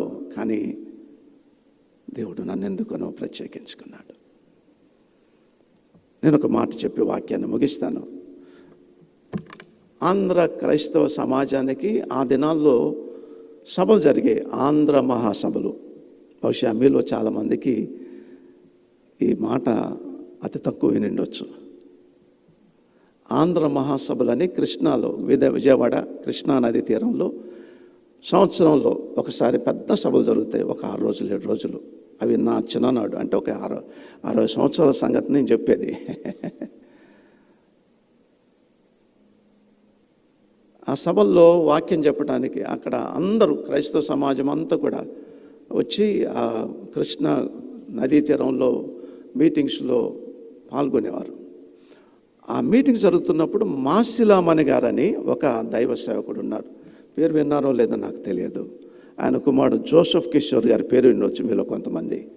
మాసిలామణి గారని చాలా అద్భుతమైన వేదాంతవేత్త, చక్కని ప్రసంగం చేస్తాడు, మంచి వాక్యోపదేశకుడు, మంచి రచయిత, సాహిత్యవేత్త. ఆయన రాసిన పాట, మీలో చాలామంది ఆ పాట పాడతారు. బాసిల్లెను సిలువలో పాపక్షమ. ఆర్గనైజ్డ్ చర్చ్ బ్యాక్గ్రౌండ్లో ఉన్న వారికి అందరికీ ఈ పాట సుపరిచితం. బాసిల్లెను సిలువలో పాపక్షమ అనే పాట రాస్తూ ఆ పాటలో ఒక చరణం ఏమిటంటే, ఎందులకు నాపై ఈ ప్రేమ అందదయ్యా స్వామి నాకు అందులకే భయం ఉంది అని రాశాడు. ఎందులకు నాపై ప్రేమ అందదయ్యా స్వామి నామదికి అందులకే భయముంది తిని అందులకే భయముంది తిని బాసిల్లెను సిలువలో పాపక్షమా. అర్థం కాలే,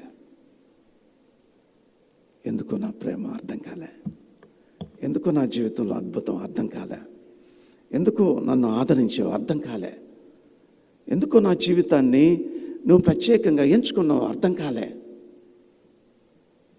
ఇప్పుడు ఒక మాట చెప్తాను.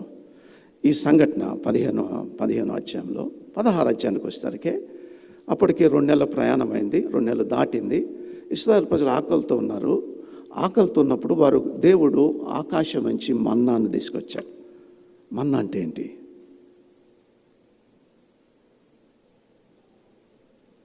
మన్నా అంటే ఏంటి?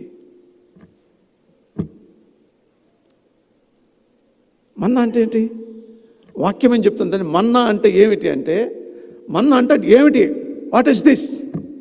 మన్నా అంటేనే వాట్ ఈస్ దిస్? ఇశ్రాయేలు ప్రజలు ఆకలితో ఉన్నారు, ఆకలి తలమడి. మాకు అక్కడ సమాధులు లేవా? ఐగుప్తులు చనిపోకపోయామా? మంచిగా కుండలు వంటలు చేసుకొని భోజనం చేసేవారిని మమ్మల్ని అరణ్యానికి తీసుకొచ్చి ఇలాగ ఆకలి తలమటింప చేస్తావా అని మోషే మీద సనుగుతున్నప్పుడు దేవుడు ఆకాశాన్ని నుంచి ఆయన మన్నాను కుమ్మరింపచేశాడు. ఆ మన్నా వారి కళ్ళ ముందు కనిపించినప్పుడు వారు ఆ మన్నాను భుజించడానికి తమ చేతులతో తీసుకున్నప్పుడు ఇదేంటో అర్థం కాక ఇదేమిటని అడిగారు. దాన్నే మన్నా అనేది బైబిల్. మన్నా అంటే వాట్ ఈస్ దిస్? ఏమిటిది? ఏమిటిదంటే దేవుడు తినటానికి పెట్టాడు ఆయన మీకు అని చెప్పాడు. What is this? చాలాసార్లు మన ప్రశ్న అది. What is this? ఏంటి ప్రభు ఇది? ఏంటిది? అర్థం కాలే. ఇదేంటి? అర్థం కాలే. ఆయన పెట్టిన ఆహారం ఏంటో అర్థం కాలే. విచిత్రమైన ఆహారం అది. వారి చేతులతో పట్టుకొని భుజించడానికి నోరు తెరిచి భుజించినప్పుడు అది ఏంటో, దాని రుచి ఏది తెలియదు దానికి. తినేశారు, పోషించబడ్డారు, బ్రతుకుతూ వచ్చారు. రొట్టెలతో మనుషులు బ్రతుకుతారనుకున్నారు, కానీ ఆకాశం నుంచి కుమ్మరించబడినటువంటి మన్నాతో మనుషులు బ్రతికిన ఏకైక సంఘటన, భూమి మీద పండనటువంటి పంటను భుజించకుండా 40 సంవత్సరాలు ఏకబిగిన బ్రతికిన ఏకైక సమాజం పరలోకం నుంచి దేవుడు పంపించి భూమి నుంచి పుట్టకనటువంటి విత్తనాలు తిని భుజించి బలం పొందినటువంటి వ్యక్తి జనం ఏదైనా భూమి మీద ఉన్నదంటే అది ఇశ్రాయేలు జనాంగం. భూమి మీద పుట్టిన ప్రతి ఒక్కడు తినటానికి అది భూమి మీద నుంచి పుట్టితేనే తినాలి. తిని బ్రతికారు.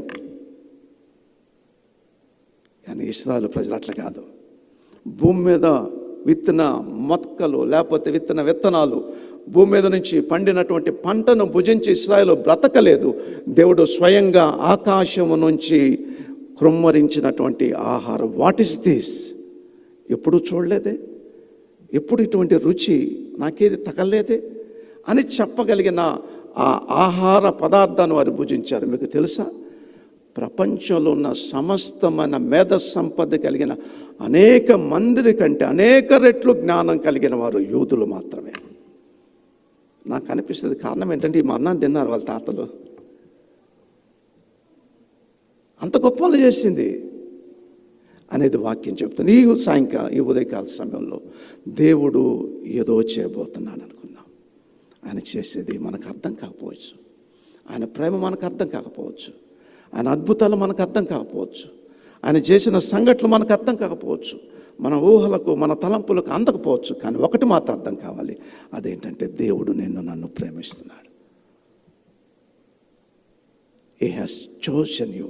ఆయన నిన్ను పేరు పెట్టి పిలిచి ఉన్నాడు. ఆయన అంటే ఎందుకో నీ పట్ల ఒక ప్రత్యేకమైన ఉద్దేశం ఉంది. ఆయనకి నీ పట్ల ఒక ప్రత్యేకమైన తలంపు ఉంది. అందుకే ప్రత్యేకించుకున్నాడు, ఆశీర్వదించాడు, పరిశుద్ధపరిచాడు, రక్తం కార్చాడు, ఇమ్మానుయేలు దేవుడిగా ఉన్నాడు. అనేక సందర్భాల్లో నీవు అడగగానే ఏదో ఒక అద్భుతాన్ని చేస్తా ఉన్నాడు. ఈ అద్భుతాలన్నీ జరగటానికి, నీవు రక్షించబడటానికి, నీ జీవితం పవిత్రపరచబడటానికి, నీవు దేవుని యొక్క ప్రేమను ఆస్వాదించడానికి, అనుభవించడానికి ఏదైనా ఒక కారణం ఏదైనా ఉన్నదంటే దేవుని ప్రేమ అనే ఒక అనుబంధం. ప్రేమ అనే ఒక అనుబంధం. It is a relation. నీవు దేవుని ప్రేమిస్తున్నావా?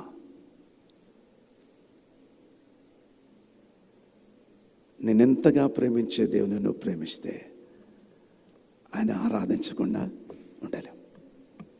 ఇంతగా నీ పట్ల అద్భుతాలు చేస్తున్న దేవుణ్ణి నీ జీవితంలో ఒకవేళ కలిగి ఉంటే ఆయన్ని ఆరాధించకుండా ఉండలేవు. కాబట్టి ఈ ఉదయకాల సమయంలో దేవుడు మన జీవితాల్లో ఎన్నో అద్భుతాలు చేశాడు.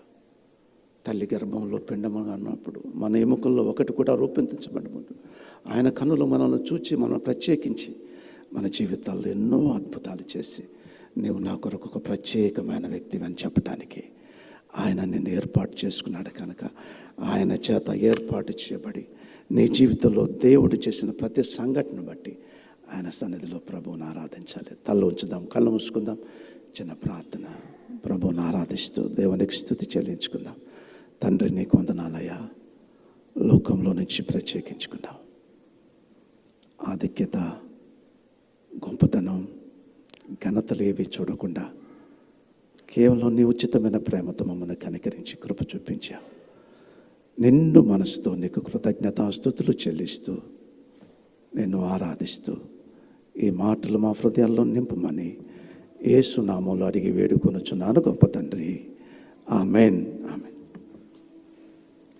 ఈ సమయం ఇచ్చిన నాయకులకు, పాస్టర్ గారికి, మీ అందరికీ మరొకసారి నా కృతజ్ఞతలు తెలియజేస్తున్నాను. మా కోసం, మా చర్చ్ కోసం, పరిచర్య కొరకు, మా ప్రయాణం కోసం మీరు ప్రత్యేకంగా ప్రార్థన చేయాలని మనవి చేస్తున్నాను. Thank you so much, Pastor Garu, Pastor Paul. So good to have you again. Thanks for joining with us this worship service, and wonderful thought, the worship message that has come. What is this? What is this? Christian life. There is a small booklet that comes. It's called Daily Manna, Daily Bread. Manna means, what is this? ये क्या है? The 80, what is this? Christian life, as we are fed, saved and fed by the heavenly manna, Jesus Christ,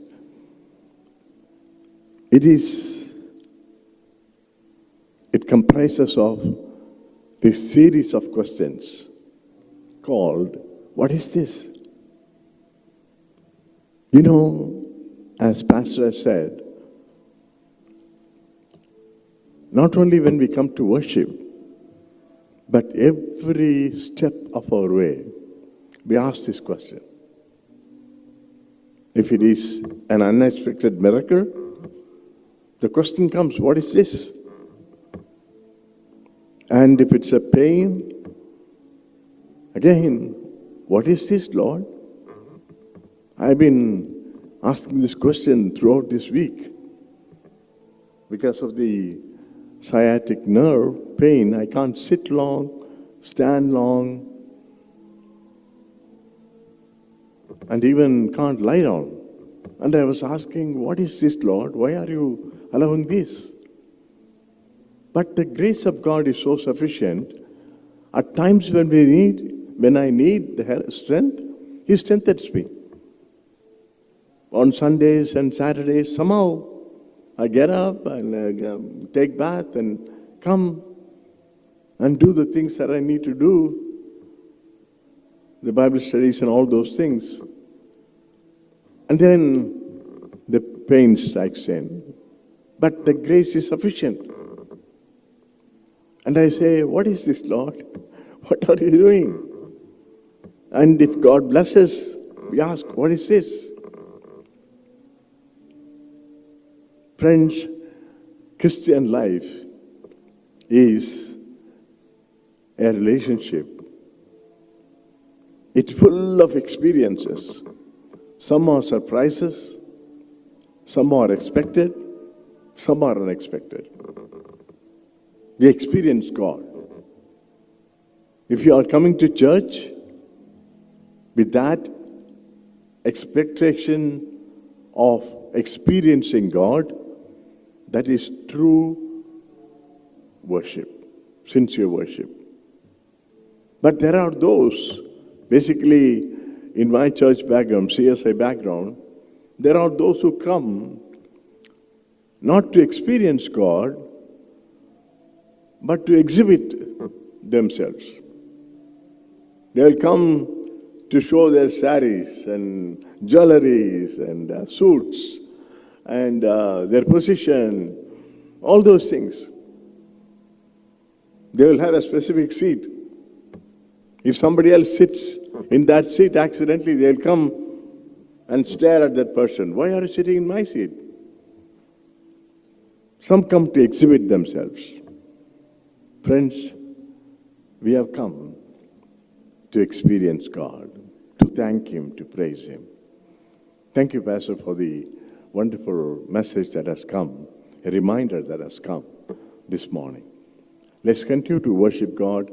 Maybe another 5 minutes, 10 minutes, we will just go through some thoughts before we partake in the Holy Communion. There is communion, isn't it? Today? No? No, okay. Let's look to the Lord in prayer. Our heavenly gracious Father, we once again, from the depth of our hearts, we thank you and praise you, Lord, for speaking to us very clearly this morning. And as we continue to sit in your presence and meditate on your word, continue to speak to us, Father. In Jesus' name we pray. Amen. Friends, we have been meditating on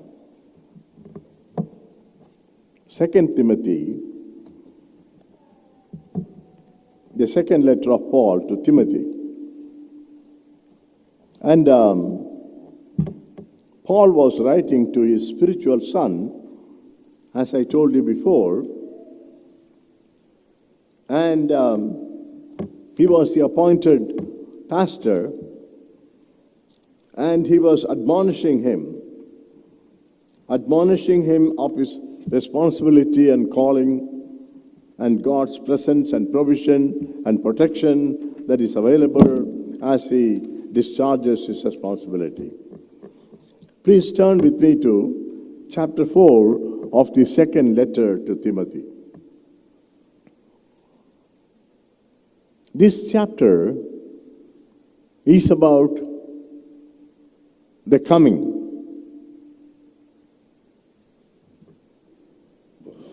As I said, every day is an experience with God. Every experience is an experience with God.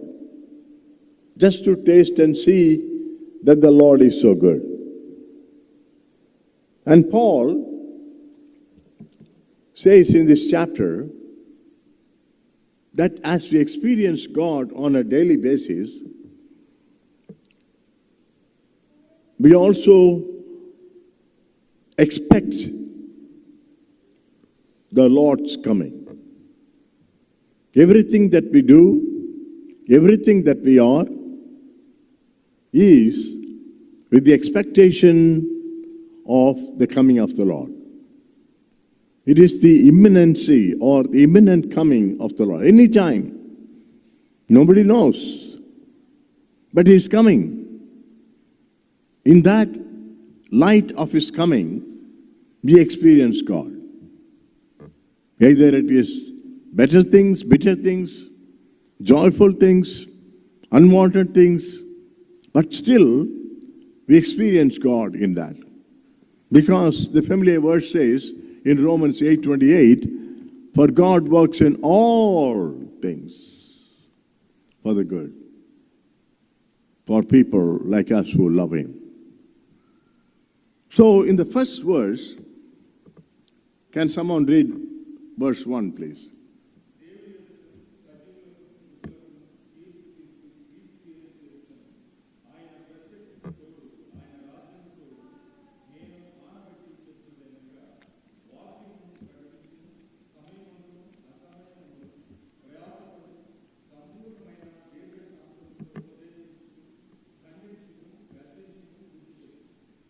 Yes. So here basically Paul was admonishing Timothy that as a pastor teacher, keep working, keep teaching the word in season and out of season, but in the light of the coming of the Lord. Christ is coming. For us, whatever job that we do, whatever responsibility that we have, we do everything sincerely, faithfully, because He's coming. In the light of His coming, we are expected to do even the worship. Every experience that we have with God, in the light of His coming, we need to do it faithfully and sincerely. That's what our life is. It is not only a life filled with experiences with God, but it is also a life that expects the Lord's coming at any moment. Secondly, it is Christ is coming. Can someone read 2 Corinthians chapter 5, verse 9 and 11, 9 to 11? 2 Corinthians chapter 5, verses 9 to 11. And the other person can read 1 John chapter 2, verses 28 to 32.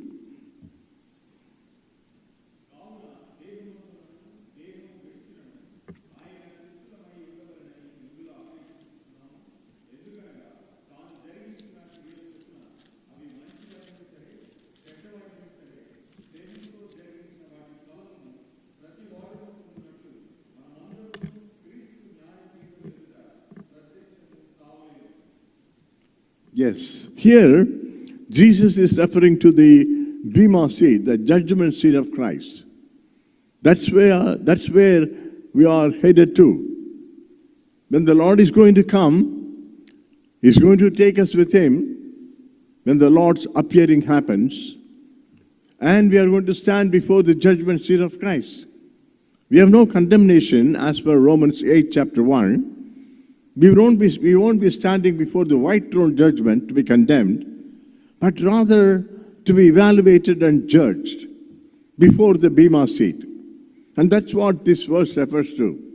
The Lord is coming, and we have to do everything faithfully and sincerely. Whatever that we do, whatever responsibility that we have, so that we can stand before the judgment seat of Christ to receive the reward. The next verse, 1 John chapter 2, verses 28 to 32.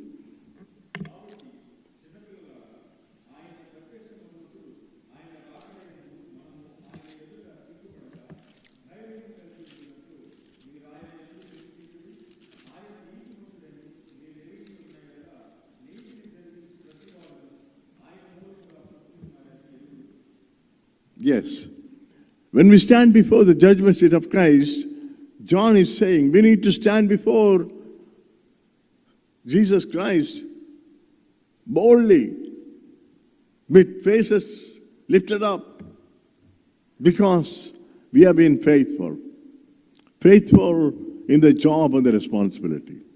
Whether it is changing diapers, whether it is cooking, whether it is gardening, whether it is being a father, whether it is being a mom, whether it is being a computer engineer or an educator, or whatever responsibility that you have as a student, we need to be faithful. Faithful is the only criteria that God counts. Friends, Christ is coming. But at the same time, there is also another thing coming. 2 Timothy chapter 4, verses 2 to 5. Can someone read that verse, please?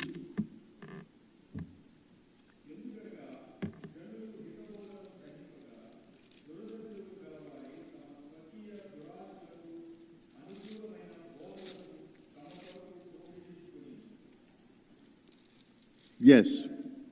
Yeah. That's it, Andy?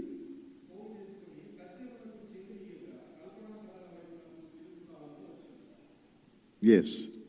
Here he is saying, as Christ is coming, as we are expecting Christ, there is also another thing coming. The apostasy is coming. False teaching is coming. People would like the preacher to preach something that is tickling to their ears, something that will satisfy that just the worldly desires. They don't want to hear about the eternal things. They don't want to hear about the forgiveness of sins. They don't want to hear about anything that is spiritual, but rather mostly driven by emotional things and be satisfied with the temporal things. That apostasy is coming. It is in the light of the coming of the apostasy, you and I ought to be faithful till the coming of the Lord. And thirdly, verses, if you read verses 6 to 8, we read, not only apostasy is coming in the light of the coming of Jesus Christ, there is also the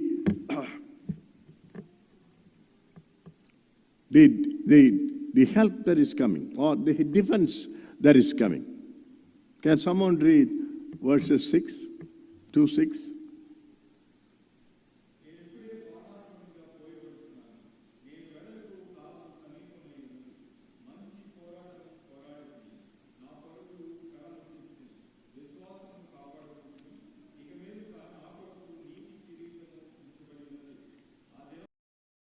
Yes.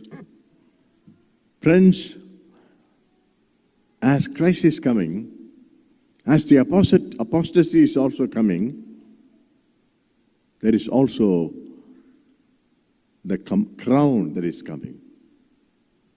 Crown is coming. The crown of righteousness for the faithfulness that you showed. That's what we read.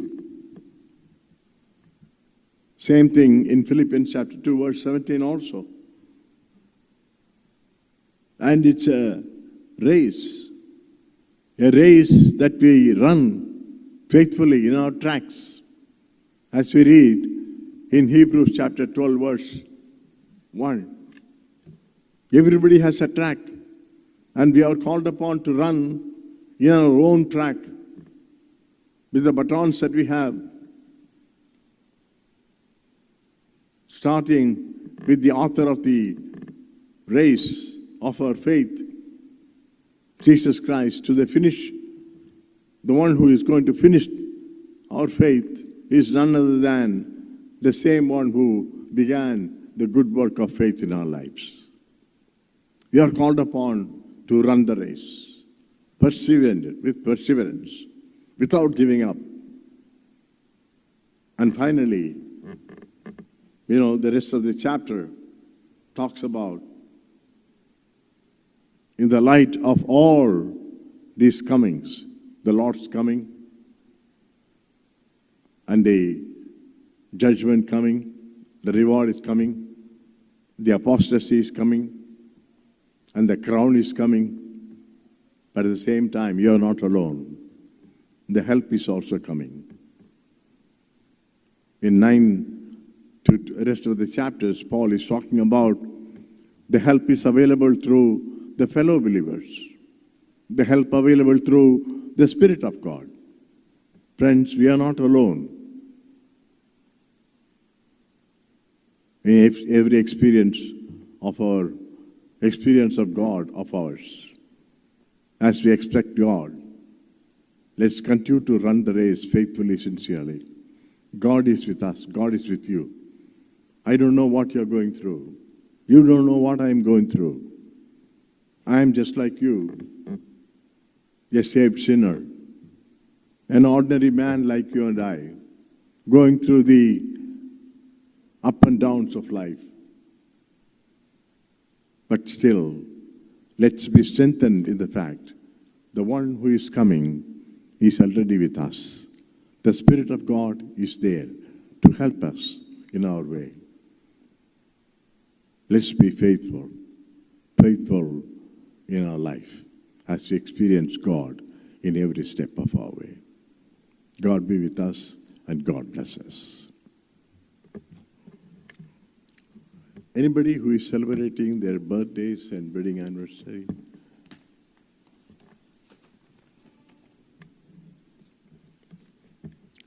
If not, may we all stand for the closing prayer.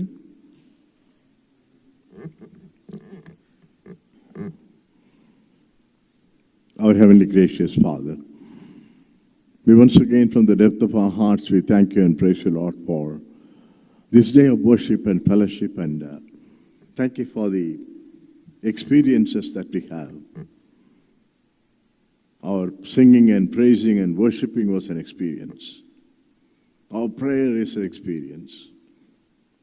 Our hearing your word is an experience. Thank you, dear Lord, that every step of our way in our lives is an experience. Either for better or worse, Lord, you have been there for us. That is a wonderful experience. Your grace is sufficient for us. That is a wonderful experience. Lord, as we experience you and taste and see that you are so good in each of our lives, Lord, enable us, Father, that we will faithfully, sincerely serve you as we await your coming, eagerly and expectantly and prayerfully.